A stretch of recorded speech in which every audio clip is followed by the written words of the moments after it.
E aí, rapaziada, tudo bom?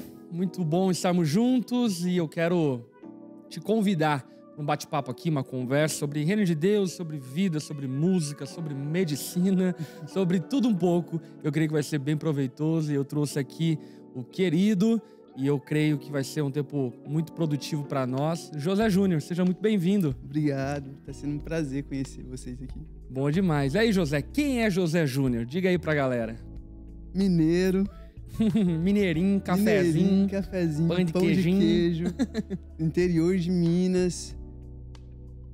Filho do José também, meu pai é José. 2 filhos de José. 2 filhos de José e Helenice. Bom demais, cara. E aí, José, eu particularmente sou fã seu no sentido das suas canções, músicas. Primeira vez que a gente esteve junto, a gente estava até conversando agora há pouco, foi em 2020.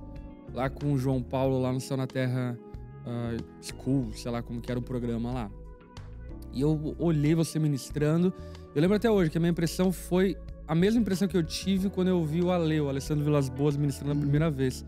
Eu falei, cara, que coração, que especial aquilo que ele tá derramando, que poesia bela, que aponta para Deus e para uma intimidade com Deus profunda. E a partir de lá eu lembro, inclusive, que eu pesquisei as tuas músicas e eu fui ouvindo e tal, apresentei para minha esposa e a minha esposa virou a tua fã número 1. Eu sou fã número 2, a minha esposa virou fã número 1. A galera aqui do escritório sabe, ela fala, vocês precisam ouvir José Júnior, é muito bom, enfim, faz parte do nosso devocional. A gente levanta cedo lá em casa, umas 6 da manhã, e a gente levanta lá com o despertador que toca músicas e a tua música é a que me desperta toda manhã.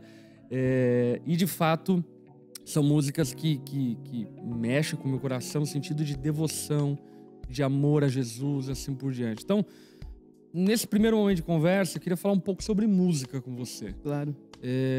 Quando você se despertou para música, como que você entende a música no que diz respeito à revelação de Deus a partir dela? Enfim, como que você se relaciona com a música? Ok.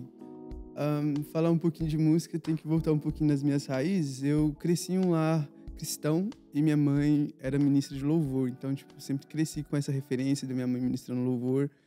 E a parte materna, da minha avó materna, é muito... Todo mundo canta ou toca. Tocar até não, mas todo mundo cantava. Então, acabou que eu cresci em um ambiente, assim, bem rico, assim, para desenvolver esse lado meu musical. E aí, quando eu tava... Não fui uma criança cantante também, aquelas crianças que canta desde de pequeno. Mas quando fui à adolescência, meu pai comprou um violão pra mim, lembro até hoje. E quando ele comprou o violão, parece que foi um destravar, assim. Eu acho que já tinha toda essa bagagem pregressa. Mas quando... Foi como se fosse um gatilho ter o violão, né? E comecei a fazer aula, eu comecei a desenvolver mais o meu canto, quando eu cantava aquela maravilha. E também a questão da escrita e da composição, né? Mas eu acredito que eu tive esse ambiente, assim, muito propício. Eu acho que o meio cristão também, a igreja, estar na igreja, acaba desenvolvendo muito o lado artístico quando a pessoa já tem essa aptidão, né? Isso é muito louco, cara, inclusive. Porque às vezes a gente não percebe isso, né? Mas a igreja ela é muito rica culturalmente e muito incentivadora, né? Da música, da cultura, da reflexão, da contemplação, coisas que o mundo valoriza demais e por vezes na igreja a gente está tão acostumado que não percebe a riqueza e a preciosidade daquilo que a gente vive nas nossas comunidades de fé, nas reuniões de grupo pequeno e por aí vai, né? Então, de fato é muito precioso. E esse lance, você ganhou violão quando? Acho que eu tinha 14 anos. 14 anos. Isso. E a partir dali, então, começou a desenvolver esse lado musical. Isso. E as composições vieram como? Mano, vieram de eu tocar nem sabia o que eu tava tocando, na verdade. Violão com corda velha. Meu pai, em Minas, tem um termo que a gente fala que é catira. Não sei se aqui tem. Nunca ouvi esse Catira termo, é como se fosse um câmbio ali, trocasse algo. E aí meu pai catirou um passarinho dele, porque o meu pai ama passarinhos e cuida de passarinhos, em um violão. Porque eu falei, pai, eu quero um violão. E aí era um violão meio... um curió pelo violão. Exatamente. E aí era um violão velho, sem corda ali. Eu acho que, imediatamente assim, quando meu pai eu já ficava cantarolando algumas coisas, né? Eu acho que faltava só esse fator de gatilho mesmo, de eu entrar numa aula, aperfeiçoar, saber estruturar mais as coisas. Mas eu já ficava cantarolando algumas coisas, formulando algumas frases na minha cabeça. Eu lembro que a minha primeira música foi uma experiência que eu tinha com Deus, assim, da parte missional mesmo, de eu entender que o Senhor estava me chamando para derramar o amor ao próximo. E eu lembro que eu fiquei em um acorde mesmo e comecei a fazer uma oração ali. E aí, da oração, saiu algumas palavras, e aí, no final, formou uma coisinha legal, que eu falei, olha, interessante. E qual que foi essa canção? Só por curiosidade. Não, eu nem lembro ela direito, mas eu lembro que falava sobre amar o próximo, digamos assim. Que da hora. E a tua vida com Deus, cara? Né? Porque a sua canção, ela não é uma canção aleatória, né? Ainda que, obviamente, seja bem estruturada, poeticamente falando, ela carrega intimidade, revelação, relacionamento e tudo mais. E como que foi a construção da tua vida com Deus, o seu conhecimento de Deus e tudo mais? Eu falo assim, eu aprendi a olhar pro meu testemunho de vida com olhos de gratidão ao Senhor pelo zelo dele durante toda a minha caminhada. Eu não tenho aquele testemunho de vida de que apóstolo Paulo caiu do cavalo, aquela pessoa que vivia na vala. Eu sempre fui uma pessoa muito tranquila do meu perfil. E eu cresci no ambiente também. Mas nesse período... Bem mineirinho, bonzinho. Bem mineirinho, bem tranquilizinho. Mas nesse período, assim, da caminhada, filho de crente, crente não é, né? Então eu tive que ter um encontro com o Senhor. Então eu acredito que na minha caminhada eu fui tendo encontros pontuais com a revelação de quem Deus era, de que Ele era o meu pai, de que Ele era um amigo. Então, são momentos, assim, específicos, não são coisas assim, aconteceu uma coisa, mas foi no cotidiano e no ordinário mesmo, sabe? E de aprender que o Senhor estava... Eu vim de uma igreja que eu fui ensinado muito, assim, que a minha espiritualidade estava dentro da minha performance, daquilo que eu fazia. Ou seja, se eu participava de todas as programações da igreja, de segunda a sexta, se eu estava certo com essas programações, eu tinha uma vida espiritual. Um ativismo religioso. Um ativismo religioso ali. E aí Deus foi desconstruindo isso, assim, porque Ele foi me mostrando que os olhos dele se alegravam mais quando eu estava no meu quarto ali, ou quando eu estava no meu ordinário, eu expressava uma vida no espírito, do que quando eu estava em cima do altar, ministrando louvor, ou algo do tipo. Então, eu acho que eu tive esses encontros pontuais que foram me marcando. Ainda tem muita coisa que o Senhor vai lapidando, tirando e podando. Mas eu olho muito, assim, a minha história com gratidão, Senhor, por Ele ter me guardado, sabe? Eu acho que era para eu ter me perdido, era para eu ter outros rumos, mas eu vejo a mão do Senhor em todos os momentos, desde das escolhas que eu acredito que eu tomei, mas era o Senhor ali empurrando, me sustentando. Isso, né, cara?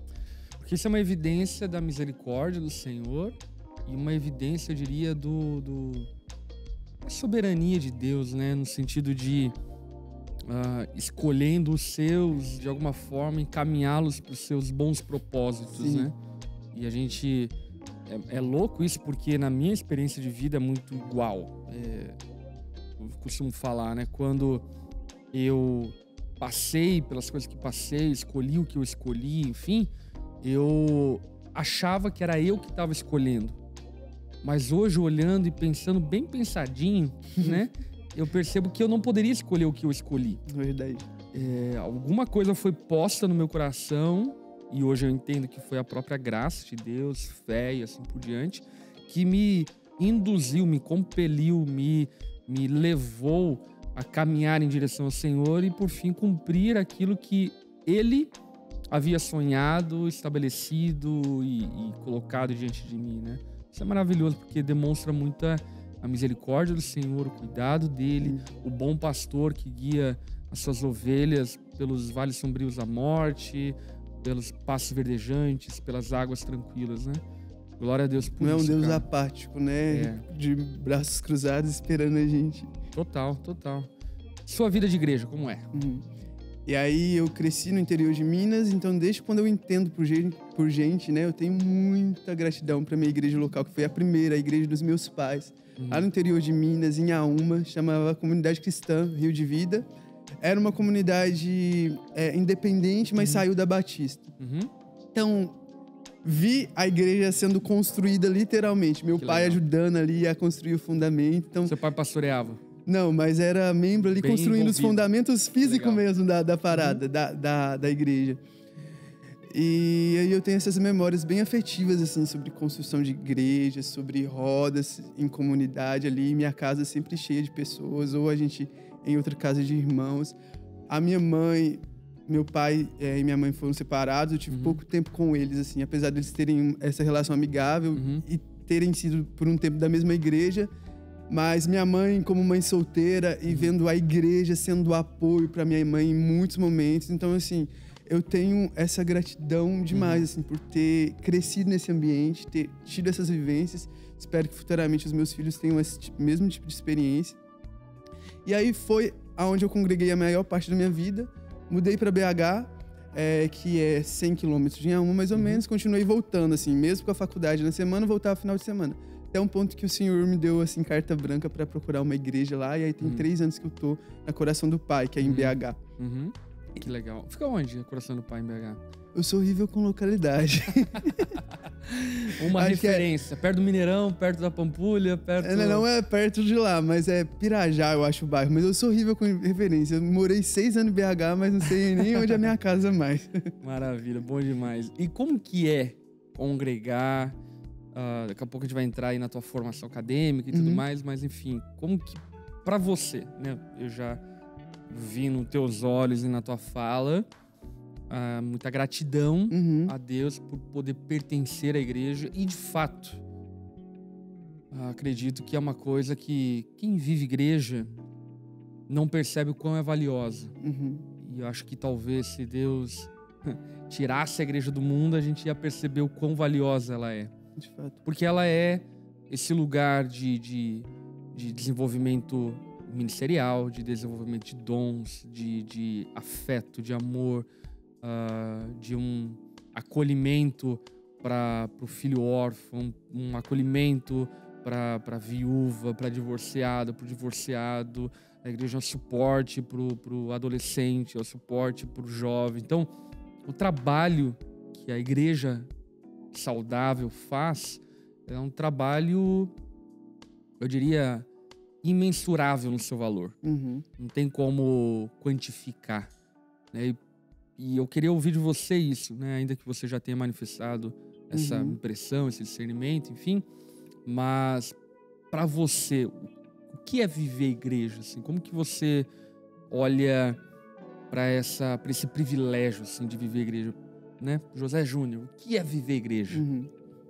Acho que viver a igreja é o corpo de Cristo, né? O corpo de Jesus aqui na Terra. Então, é onde você é tocado por Jesus. A cabeça, ela não toca. São as mãos que tocam, né? E o corpo de Cristo, a igreja, é esse lugar. Todas as fases da minha vida, por isso que eu falo com tanta gratidão. Desde a minha infância, eu afastei um pouquinho durante a adolescência, mas fiquei 1 ano afastado. Logo rapidamente voltei.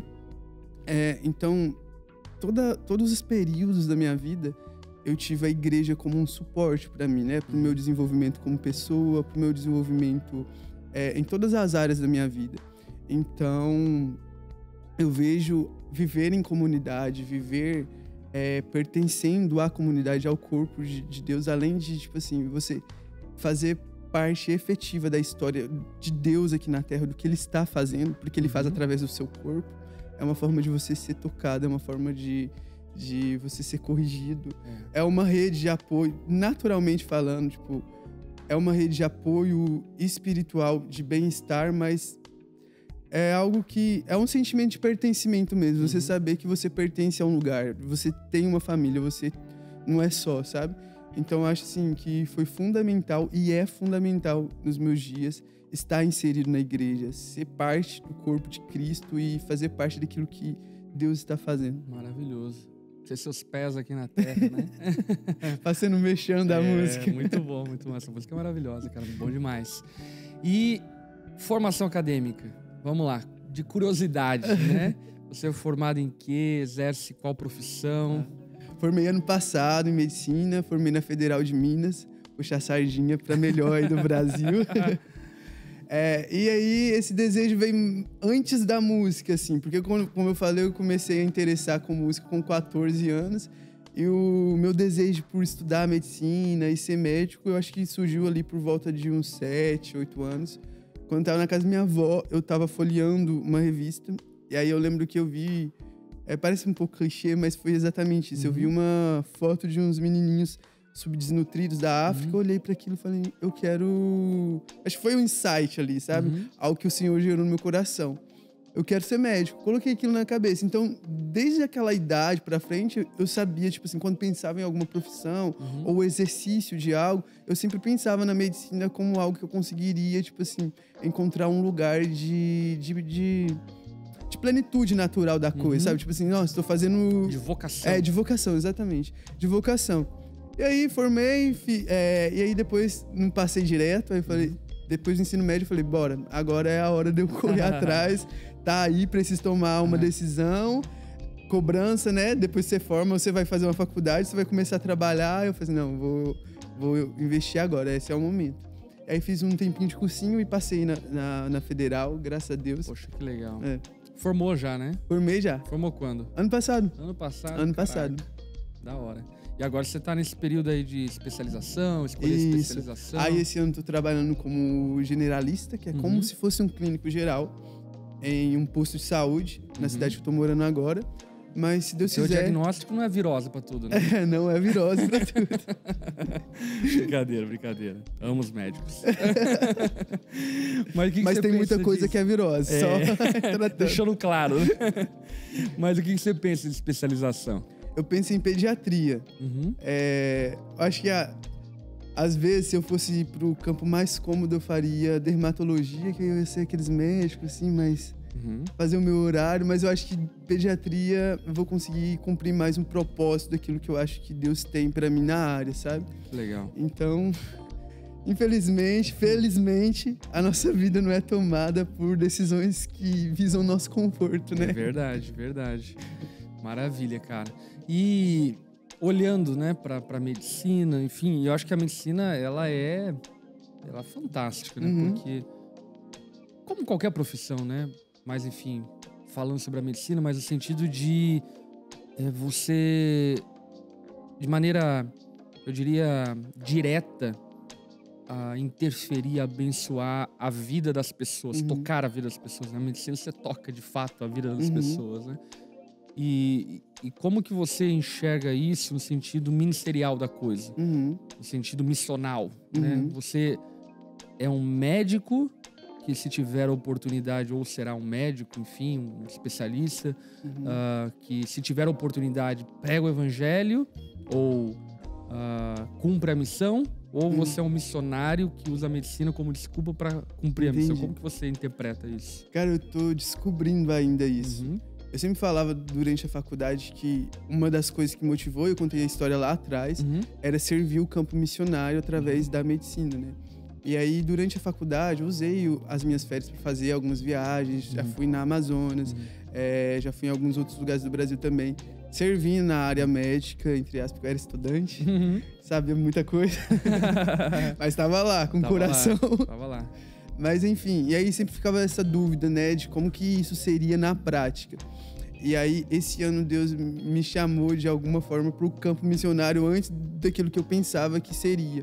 Então, hoje estou morando na Chapada dos Guimarães, que é no Mato Grosso. E aí lá eu trabalho, mas também faço o desenvolvimento de missão de maneira a conciliar com o meu trabalho. Eu não estou integral, mas estou na missão. Mudei para lá para isso, para implantar a igreja na comunidade. E foi um desafio imenso, assim, porque é muito diferente, né? Eu fiz as viagens missionárias, por exemplo, já fui 2 vezes para Amazonas e viagens curtas, de 10 dias, você fica ali de modo intenso, sua mente submerge aquela situação que você tá e depois você vai para sua casa. Mas aí agora eu tô morando em um lugar especificamente para isso. Então tá sendo um desafio. Eu acho que até também para Deus trazer clareza em tudo isso para mim, né? Discernimento. Mas eu acho que algumas coisas que eu fui aprendendo durante a caminhada e essas vezes que eu fui para Amazonas também, é que a medicina, ela traz alívio temporário pra pessoa. Então, tipo assim, missão não é caridade, missão não é, tipo assim, trazer saúde pra essas pessoas. É um veículo, mas não é uma finalidade, né? Sim. Então, eu acho que, tipo assim, eu já quebrei umas caras nisso e Deus deixou bem sólido isso no meu coração de que a medicina não vai conseguir mudar desfecho nenhum. Quando eu ia pra Amazonas, por exemplo, tipo, você dá um medicamento pra verme pra criança, ali, agora. No outro momento, ele tá pulando na água de esgoto. Então, você fica assim, meu Deus. Aí você vai dar uma orientação pro paciente diabético hipertenso que não tem condição de fazer uma alimentação ou tratamento adequado. Então, você vê que a medicina, ela não é resolutiva ali. Mas quando você traz o evangelho, o reino, a perspectiva de uma vida digna do Senhor, né? Ainda aqui na Terra, para essas pessoas, isso muda a realidade. Então, eu acho que essas experiências que eu tive foi muito assim, pro Senhor abrir os meus olhos, porque às vezes a gente fica com, eu sou salvador da pátria, e a medicina traz esse sentimento, vou salvar. Soberba, né? Aí quando você entra nesse lugar de incapacidade, você, tipo assim, depara que só o evangelho mesmo, genuíno de Cristo, pode mudar uma perspectiva. É muito legal, cara. Paulo mesmo vai dizer isso em Romanos 1,16, né? Não me envergonhe do evangelho, porque o evangelho é poder de Deus para a salvação daquele que crê, para a transformação daquele que crê. Paulo, ele ainda que intelectual, talvez Paulo tenha sido um dos mais intelectuais do primeiro século, ele ainda que erudito, aluno de Gamaliel, ele olhou para a simplicidade da mensagem do evangelho e aquela simplicidade transformou a vida dele e ele diz, olha, agora diante disso, passa a considerar tudo como esterco diante do conhecimento de Cristo, né? Então, de fato, o evangelho, ele é resolutivo, né? O evangelho, ele traz resolução eterna para a vida das pessoas e também terrena, né? Porque aonde o evangelho é pregado, pessoas são transformadas. A gente não pode olhar para o evangelho de uma forma meramente eterna, para depois a morte. Enfim, a gente tem que olhar para o evangelho como algo que transforma agora, aqui e para toda a eternidade, né? Então, comunidades onde a palavra de Deus é tida como regra de fé e prática são comunidades onde os casamentos tendem a ser mais efetivos, a paternidade tende a ser mais íntegra, os profissionais tendem a ser mais generosos, mais fiéis e por aí vai, né? Muito legal. O evangelho é suficiente, né? E eu acho interessante todos os encontros que Jesus tem e quando ele toca na pessoa, ele fala, tua fé te salvou. Ou seja, o fruto da fé, o fruto da salvação a gente já desfruta aqui, né? Isso mesmo. E às vezes a gente fica assim, como se a salvação fosse algo mas a gente já tá desfrutando, começou, a gente né? já tá desfrutando da salvação do nosso corpo. É o famoso já e ainda não, né? Tipo, já está aqui, mas ainda falta outras coisas, mas a gente já tá experimentando o reino de Deus manifesto em nosso meio. Maravilha, cara. E como que você concilia essa parada da música, da adoração e etc., com teus planos de medicina, ser médico? Como que você enxerga essas duas coisas olhando pro futuro? Tá. Eu tenho muito zelo daquilo que o Senhor coloca no meu coração, sabe? Então, assim, desde mais novo eu já compunha, já cantava as minhas músicas na minha comunidade local. A minha igreja conhecia as minhas músicas ali. E aí, quando eu entrei pra faculdade e deu aprovadinho lá, eu falei, agora eu entro num dilema. Porque eu falei, como que eu vou conciliar essas duas coisas? Porque a faculdade era de tempo integral, é um curso que exige muito. A vida toda, se você vai seguir a carreira, é um curso que vai exigir a sua vida toda, em relação à dedicação àquilo. E aí tinha a música, e eu falei, mano, eu tinha aquele temor, será que eu vou enterrar meus talentos? Aí, eu não vou falar pra quem eu mandei, mas aí assim que eu entrei na faculdade, eu mandava e-mail, assim, pra vários artistas, falando, oi, meu nome é José Augusto, tem umas musicazinhas legais, se você quer gravar minha música, porque na minha cabeça eu queria, de alguma forma, ter esse alívio de que eu não enterrei o meu talento ali. Entendi. E aí, nada tinha acontecido, aí eu fui vivendo a vida que segue. Por volta de 2019 ali, eu fiz uma escola de missão. No meio do ano voltei para servir essa escola de missão como staff, durante as férias da minha faculdade. E aí eu liderava as adorações lá, a gente gravou de forma despretensiosa esses turnos e postamos nas plataformas. E aí Deus soprou essas músicas. Aí eu tava no meio da faculdade, onde as coisas estavam ficando mais endossadas, tipo assim, exigindo mais. E aí eu tive que lidar com essa perspectiva de... Tenho minha faculdade, tenho as minhas obrigações e Deus está espalhando as músicas. Como que eu faço para isso? Aí é uma conversa para outro momento, porque Deus guardou muito nesse processo. Foi minha voz, não foi minha imagem. Aí foi bem gradual, então foi um período que me respeitou, assim, sabe? Mas aí eu fui entendendo as coisas e aí eu vejo muito a música, tanto a música como meio de ensino hoje, como ferramentas para o exercício do meu ministério. Então eu tô lá no interior, discipulando, pastoreando o coração lá. Eu acredito que essa é a minha vocação, fazer parte da igreja nisso. A medicina entra como ferramentas, onde eu vou poder, às vezes, exercer o meu ministério através da música, ora, através da medicina. Porque às vezes a pessoa fala, como que você concilia? Eu não vejo nem a medicina, nem a música como meu ministério. Mas são ferramentas poderosas que o Senhor colocou na minha mão. E aí a gente vai manuseando e vai aprendendo aí na caminhada. Maravilhoso, maravilhoso. Eu acho que é isso. Não que eu não acredite que Deus separe algumas pessoas para que, de maneira, vamos lá, focada, trabalhem em uma só coisa pro resto da vida, enfim. Mas a verdade é que o nosso propósito, enquanto cristãos, por fim, não é o que fazemos, é para quem fazemos, né? É para a glória de Deus. Então, a pergunta é, com as ferramentas que Deus me deu hoje, como eu posso glorificar mais a Deus, né? E horas a gente tem que apertar um freio aqui e dar uma acelerada lá, enfim.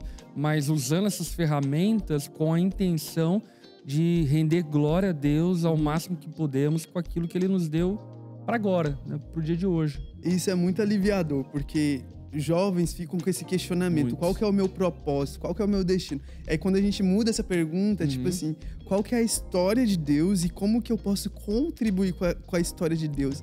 Dá um alívio, porque você vê que você não precisa viver para o seu propósito ou cumprir o seu destino, mas Deus já está construindo algo. Exatamente. Já, tipo assim, é muito caminho à frente. E aí a pergunta fica, como eu posso abraçar? Como eu posso correr de alguma forma e participar disso, né? Exatamente. Então isso traz um alívio. Às vezes eu fico perdido, assim, eu sempre volto nesse pensamento. Tipo assim, não, a história não é sobre mim. O propósito não é sobre a minha vida, mas é como que eu posso agora abraçar a história de Deus e ser participante daquilo que Ele está fazendo. É interessante porque essa coisa de propósito que tem sido talvez uma das perguntas da humanidade, mas eu acredito que nos últimos tempos ela tem se renovado de uma forma muito grande por conta, acho que até do vazio que o mundo virtual acaba produzindo e gerando, e que faz as pessoas quase que por certo e imediato pensarem no propósito relacionado à atividade. E isso tem raízes na meritocracia, tem raízes na performance humana, tem raízes mais profundas na ideia de que a gente foi criado para fazer algo. E eu gosto da declaração do Catecismo de Westminster, que na primeira pergunta do Catecismo é essa, né? Qual é o fim pelo qual Deus criou o homem? E a resposta é: Deus criou o homem para glorificá-lo e para gozá-lo eternamente. Ou seja, o resumo, e eu creio dessa forma, e eu entendo biblicamente dessa forma, é que Deus criou o homem para o deleite. Deus criou o homem para estar com Ele. E o fazer é consequência do estar, não é a razão. E quando a gente acaba invertendo, e aí é a ideia da meritocracia, né? Você faz para estar, não está para fazer. Você acaba trocando as bolas e entrando em um vazio. Por conta de que o fim é estar com Deus. Essa é a razão, esse é o motivo. Isso deve ser a busca, o anseio do nosso coração, né? E isso está muito bem descrito no próprio relato da criação, né? Você olha, Deus trabalha 6 dias e no segundo tempo, nos 45 do segundo tempo, Ele cria o homem, para que o homem viva no 7º dia. O 7º dia é o Shabat, o descanso, o deleite. Deus cria todo o cenário chamado Jardim do Éden, que traduzido é Jardim das Delícias, deleite. O homem é criado no 6º dia, não como quem é convidado para trabalhar na criação, mas como quem é convidado para descansar no 7º dia com Deus. E óbvio que no 7º dia ainda, o homem tinha um trabalho, e o trabalho do homem era muito poético, né? O trabalho do homem era cocriação, era cooperar com Deus na nomenclatura e na nomeação dos animais, assim por diante, que demonstra muito essa posição que Deus sonhou para a humanidade de coparticipar do domínio, da administração da terra de modo zeloso, né?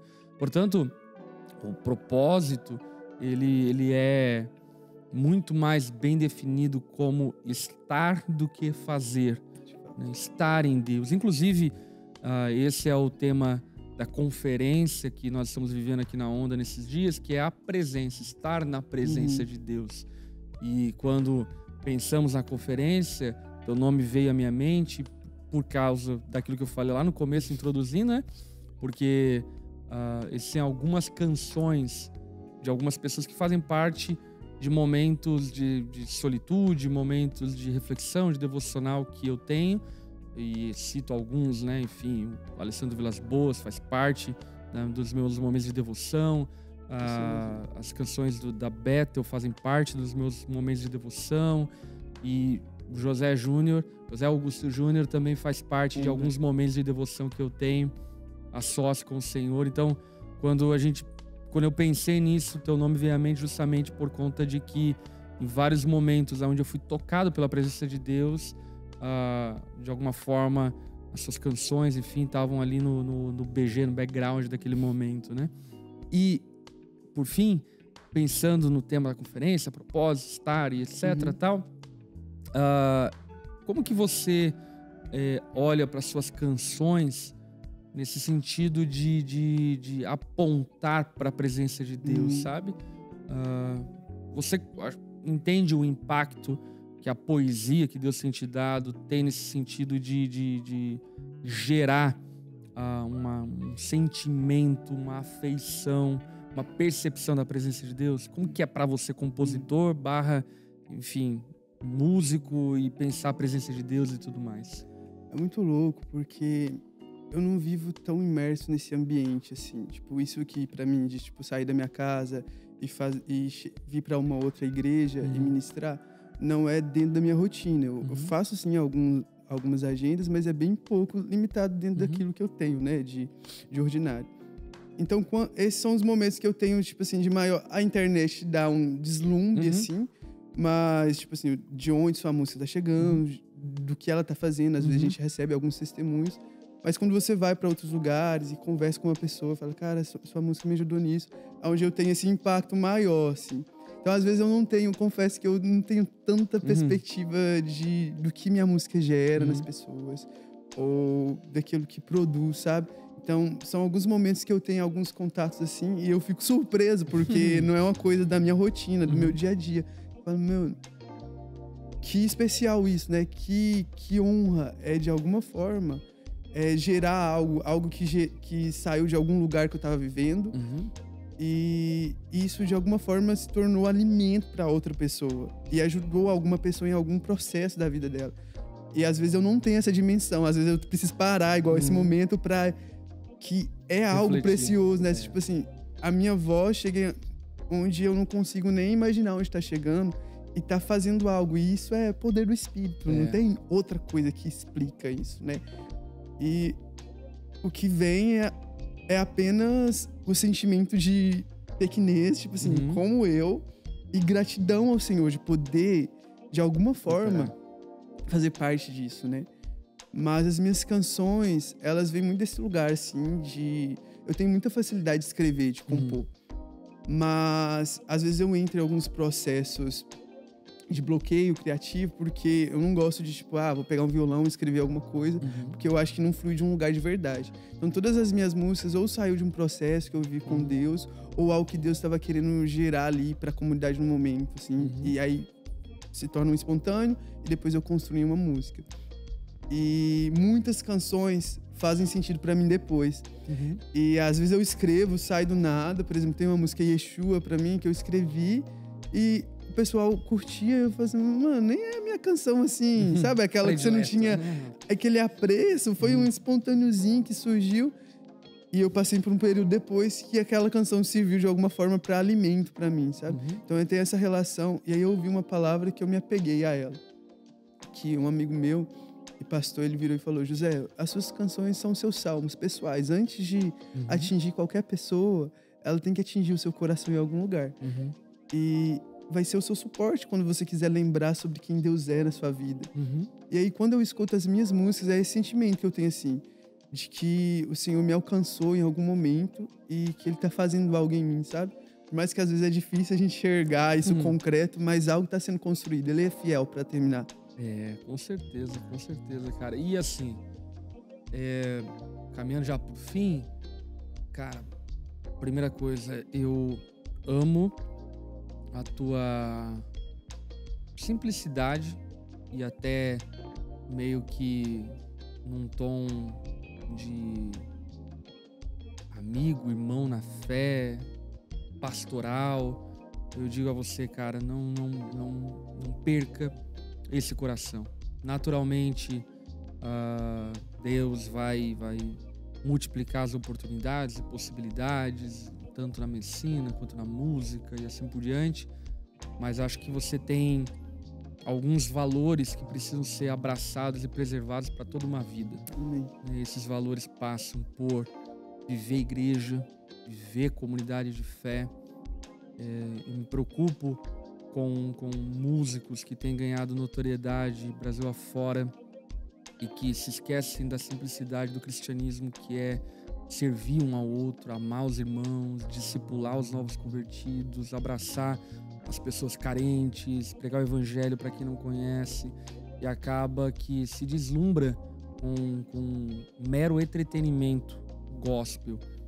E acredito que essa vivência real na vida da igreja real, ela é meio que uma forma de preservar a gente das cobiças e ambições egoístas que não fazem parte, ou não deveriam pelo menos fazer parte do coração do povo de Deus, sabe? E também essa tua relação com a medicina e assim por diante é algo maravilhoso. E por fim, cara, eu queria que você encerrasse falando sobre a presença de Deus. Para você, o quão importante é a presença de Deus, como você se relaciona com a presença de Deus. E aí a gente já vai caminhar pro fim aí. Amém. Eu acredito muito no Deus Emmanuel, sabe? Eu acredito muito em um Deus perto. Mas para perceber a proximidade de Deus, precisa ter um coração que tem fome, né?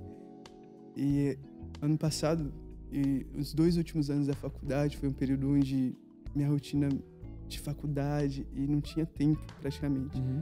E foi o período onde eu precisei encontrar o Senhor. E Deus está aí para se revelar. Deus não é um Deus que se esconde ou como se Ele não quisesse se amostrar. Ele quer se amostrar, mas para aquelas pessoas que vão com o coração faminto, né?